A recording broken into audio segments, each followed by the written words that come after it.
Հայաստանն աշխարհին ներկայանում է ուրույն արտաքին քաղաքականությամբ, կառուցողական, հավասարակշռված, սկզբունքային եւ վստահելի դիվանագիտությամբ։ Ով ծանոթ է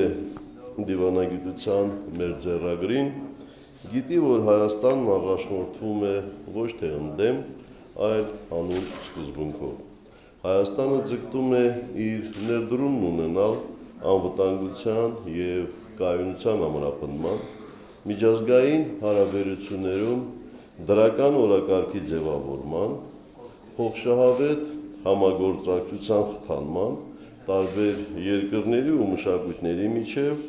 երկխոսության կամուրջներ հաստատելու գործում։ Նախագահի խոսքով դրա վկայությունն են Հայաստանի ակտիվ ընդգրկվածությունը ինտեգրացիոն գործընթացներում, մասնակցությունը միջազգային խաղաղապահ առաքելություններին, ակտիվ ներդրումը միջազգային կազմակերպությունների օրակարգում։ Այս առումով նախագահը առանձնացրել է ֆրանկոֆոնիայի գագաթնաժողովը հյուրընկալելու պատիվը, որը տրվել է Հայաստանին։ Նախագահի խոսքով դա մեր նկատմամբ ֆրանկոֆոնիայի կազմակերպության անդամակցող բազմաթիվ երկրների վստահության եւ համերաշխության դրսեւորում էր։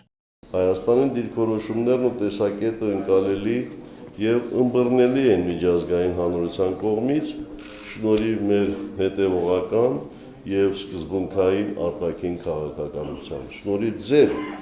սկզբունքային արտաքին քաղաքականության։ Նախագահի խոսքով Ադրբեջանի ապրիլյան ագրեսիայից հետո Վիեննայում եւ Սանկտ Պետերբուրգում կայացած գաղութնաժողովների արդյունքները հենց դրա մասին են վկայում։ Տարեվերջին Համբուրգում ԵԱՀԿ Մինսկի խմբի համանախագահ երկրների արտգործնախարարների հայտարարությունը ակնառու կերպով ի ցույց դրեց, թե որքան հեռու են իրականությունից Լեռնային Ղարաբաղի հիմնախնդրի վերաբերյալ ադրբեջանական ճամարտակությունները։ Այդ հայտարարությունը միաժամանակ հստակ ցույց է տալիս, թե որքան համահունչ են միջազգային հանրության մոտեցումները մեր տեսակետների հետ։ Այստեղ տեղին է նշել,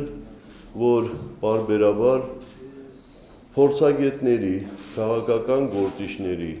կամ իրենց այդպիսիք համարողների կողմից հրապարակ են նետվում Լեռնային Ղարաբաղի խնդրի կարգավորման վերաբերյալ այսպես կոչված տարբերակներ,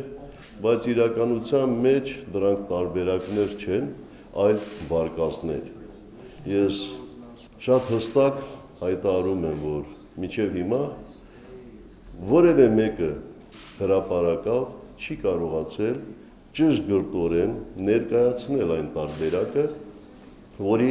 մանրամասները մենք երկար տարիներ քննարկում ենք։ Եվ սա շատ հասկանալի է, շատ ընկալելի է, բայց երբ որ նրանք փորձում են մտնել մանրամասների մեջ, ապա միանգամից սայթաքում են եւ սկսում են խոսել ցանկությունների մասին։ Նախագահը հայտարարել է, որ դիվանագիտությունը ցանկություն չէ, բանակցություններն էլ ցանկությունների կատարում չեն, բանակցելը փոխզիջում գտնելու ունակություն է։ Սկսած 2007 թվականից որևէ այլ տարբերակ, քան մադրիդյան սկզբունքներն են, որևէ տեղ չի քննարկվել։ Ինչու՞։ Մենք իմանալով, որովհետև մենք ենք բանացողները, բոլոր մանրամասները մենք մեր հանրությանը մանրամասներին մասին տեղյակ չենք պահում։ Առնվազն երկու պատճառով։ Դուք լինելով փորձառու բանակցողներ, շատ լավ գիտեք, որ բանակցությունների գնալուց դու չես կարող քո ողջ, այսպես գործիքակազմն ու հնարամտությունները կամ քո տակտիկան կամ ստրատեգիան բացահայտել, որովհետև ժամանակակից աշխարհում, եթե մենք Երևանում երկու բառ ենք խոսում, այդ երկու բառը կայծակի արագությամբ արդեն եւ Բաքվում, եւ Վաշինգտոնում, եւ Մոսկվայում, եւ Փարիզում միանգամից դառնում է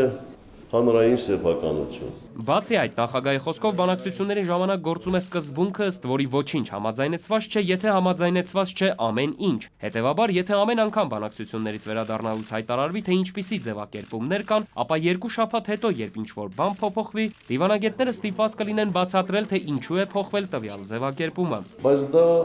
էական չի։ Էականը հետևյալն է։ Մենք 2007 թվականից սկսած, այսինքն մադրիդյան սկզբունքները ընդունելով որպես բանակցությունների հիմք, մենք ընդամենը մեկ նպատակ ենք հետապնդում։